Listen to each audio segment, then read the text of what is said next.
boundary in Spencerport, I continue west on the Canalway Trail and stop at the village of BROCKPORT.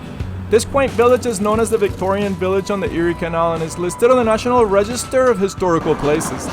One can enjoy its historical charm and its main street, which was teeming with visitors strolling about its many shops and restaurants. While there, I watched the bridge rise to allow for a passing boat to continue on its way westward on the Erie Canal.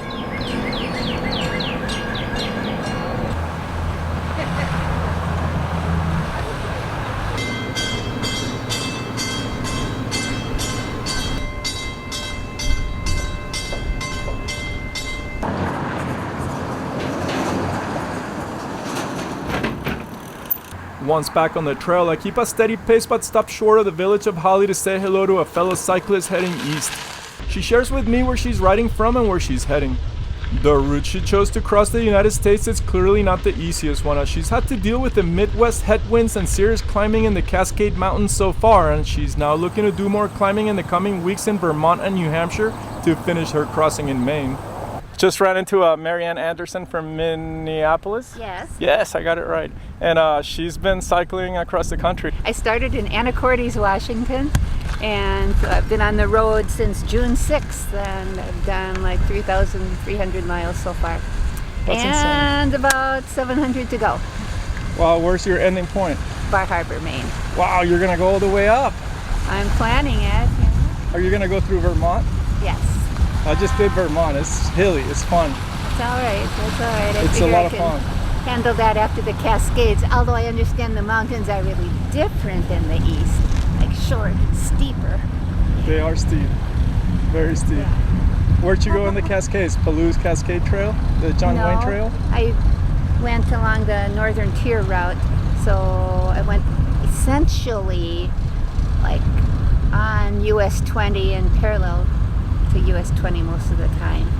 So I did like Washington Pass, Loop Pass, Sherman Pass, Rainier Pass. Yeah, it was pass after pass after pass. That's awesome. So you like climbing and... It's okay. It's much better than the Montana and North Dakota winds.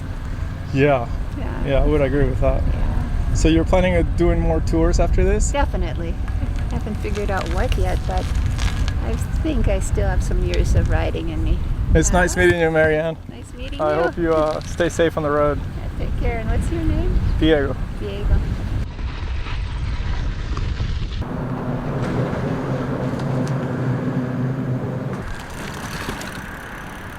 After saying goodbye to Marianne, I ride past the villages of Albion and Medina before arriving at Middleport, where I found a public restroom and was able to take a much needed hot shower.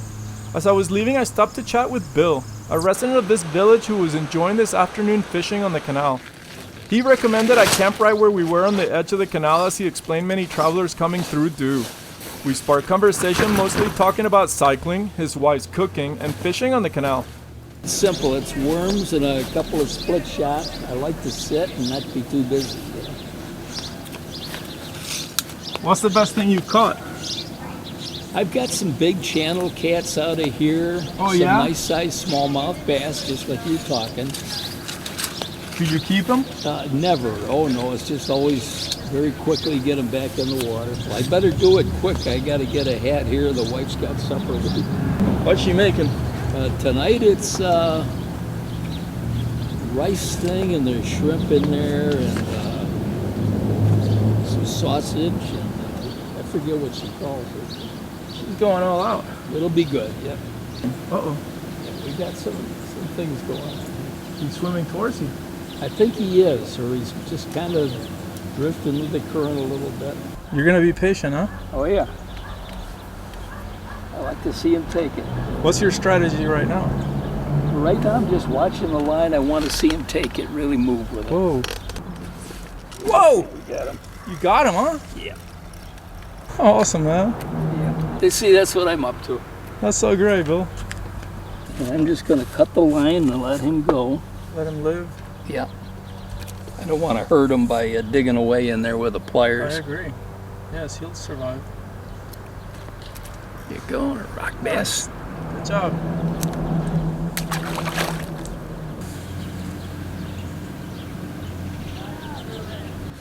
I finished my day at the village of Middleport is what it's called, and it's beautiful. I got this perfect little camp spot on the canal overlooking at the bridge and the sunset soon. People walking around here are really nice, and they come and say hello. And you met Bill, who was fishing when I got here. He's a super sweet guy. He said he's gonna pray for me. Only 40 miles to go to get to Niagara Falls.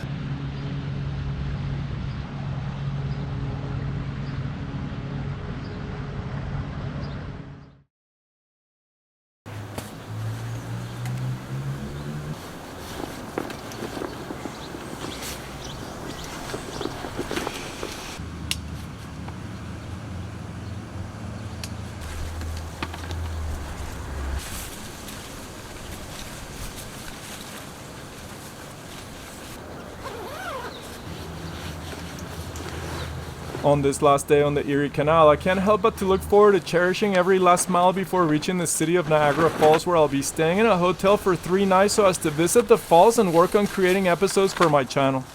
It's been 12 days of riding since I started this summer's tour, and my body's also asking for some rest. One last breakdown routine on the canal and I go in search of a hot cup of coffee at a local shop.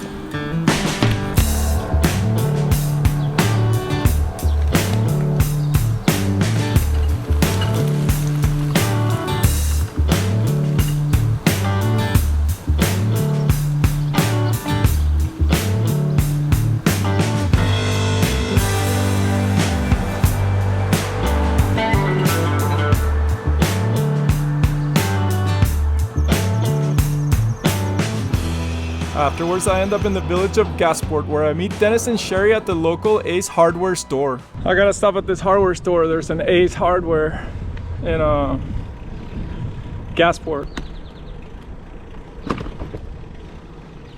I'm gonna run in here and get some fasteners. I have this thing that keeps moving on me, and I think a couple machine screws and a luck nut and some washers will fix it. I just had a ball hanging out with Dennis and Candace. Sherry. I just had a ball hanging out with Dennis and Sherry here at Ace in Gasport. Did I say it right? Yes, Gasport, New York, yeah. I had some issue with my, whatever, I'll tell you guys later, but anyways, they're super sweet, and everybody's in here fixing this or that. Dennis, get back in the frame. I know. Dennis is camera shy. Anyways, this is one of the important things about bicycle touring, because I get to meet people like you guys. You guys help me out, and I really appreciate it. And You're awesome. Safe travels. Thank you, and you too when you travel. Okay.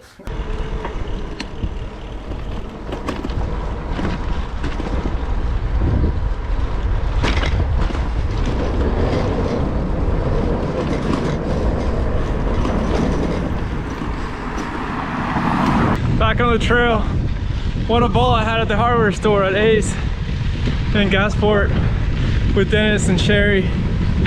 They were so nice and accommodating, and they helped me out. Let's go! These 30 miles are gonna be a bit nostalgic for letting go of the Erie Canal experience, but at the same rate, I'm like ready to get on the roads. I need some hills. I need hills to climb and to drop on. That's a huge part of why I love doing this. And I miss it, and I miss the traffic too. So I'm gonna enjoy my 30 miles and see what Niagara is all about.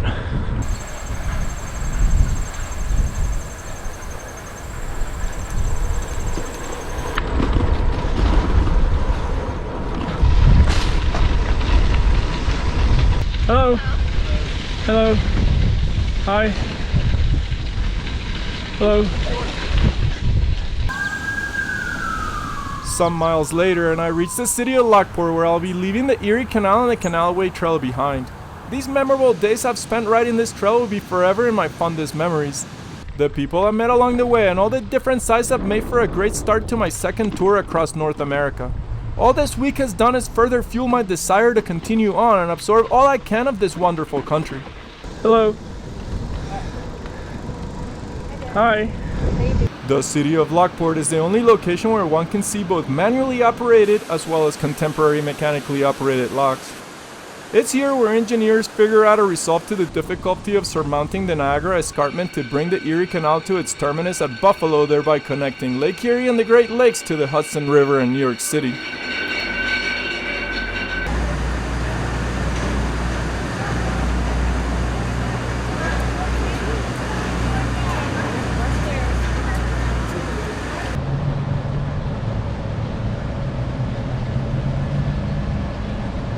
I take a quick look around Lockport and start the 20-mile ride to reach the city of Niagara Falls.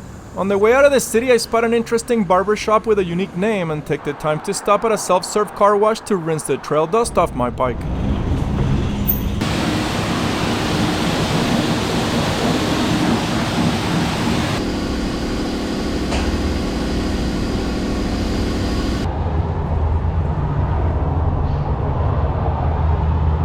All cleaned up.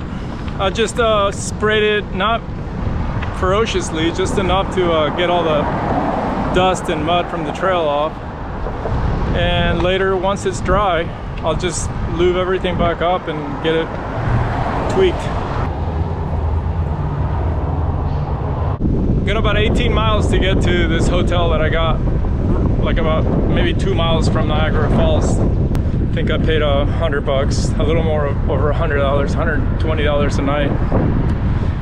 So after all the camping I've done, I think I've accumulated enough credit for me to sort of chill out in a hotel and get some work done.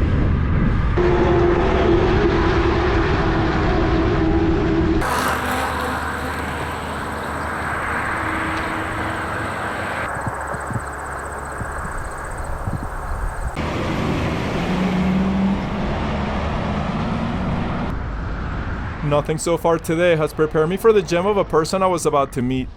These random encounters with wonderful people are without a doubt one of the most special gifts of bicycle touring.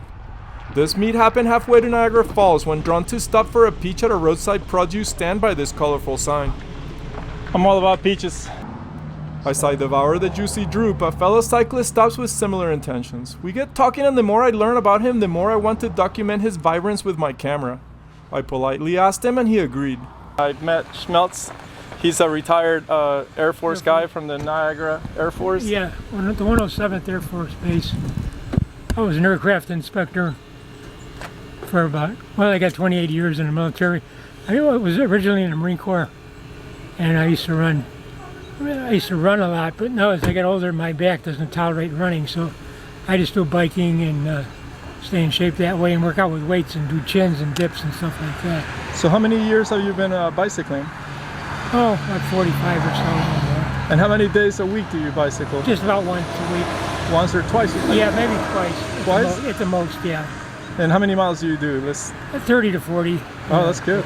I always do the escarpment when I bike in Niagara County where I live, because in order to go anywhere, you got to go down the escarpment, so then you got to walk. But it's always a challenge. You get your heart up, you know, where you're challenging yourself. And how do you manage during the winter time? Well, I work out at the Niagara Falls Air Base where they got exercise bikes there, and I get on those and work out for half an hour. Then I do 100 squats after that. Whoa. With weights. So that's impressive. 20 at a set. And if I may ask you how old you are?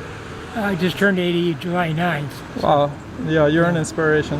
Yeah, I had cancer when I was in 97. I had kidney cancer, and I had a kidney removed, and the adrenal gland they take with it. So you just have one kidney.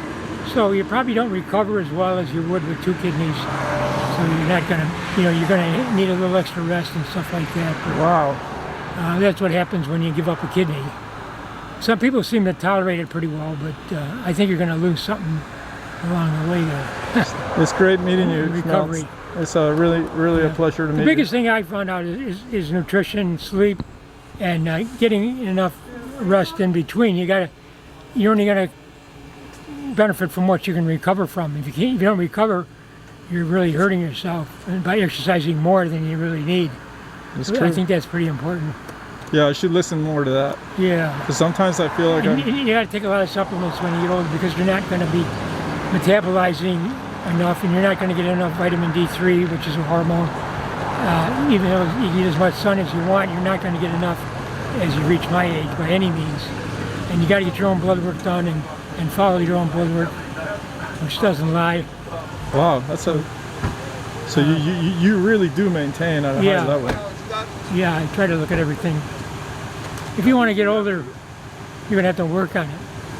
It's not gonna happen by itself. No way. And only like less than 1% of people get to be 100. So at least you got to aim for that. What do you got to lose, you know?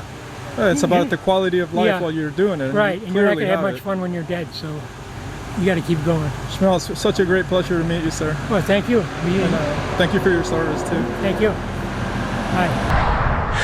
I stopped for a peach. Ended up spending an hour hanging out with the coolest dude in the world. He was so nice. One kidney, 80 years old. Rides 30-40 miles once or twice a week. And in the winter, he goes to the gym. I mean, come on. He's a special person for sure.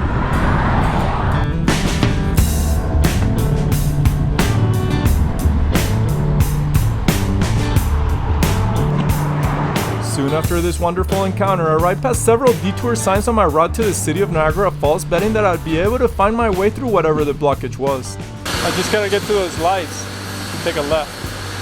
There's a road over here. I'm gonna go try and see if I can get around. I don't think so. I gotta backtrack.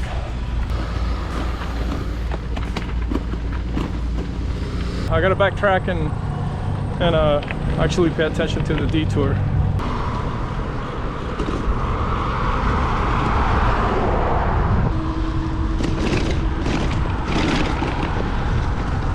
Back on track. Nothing worse for me than backtracking and detours. 9 times out of 10 I can find a way through close roads, so I almost always give it a try. This time it didn't work out, but it was thankfully a short ways and I was back on track in no time.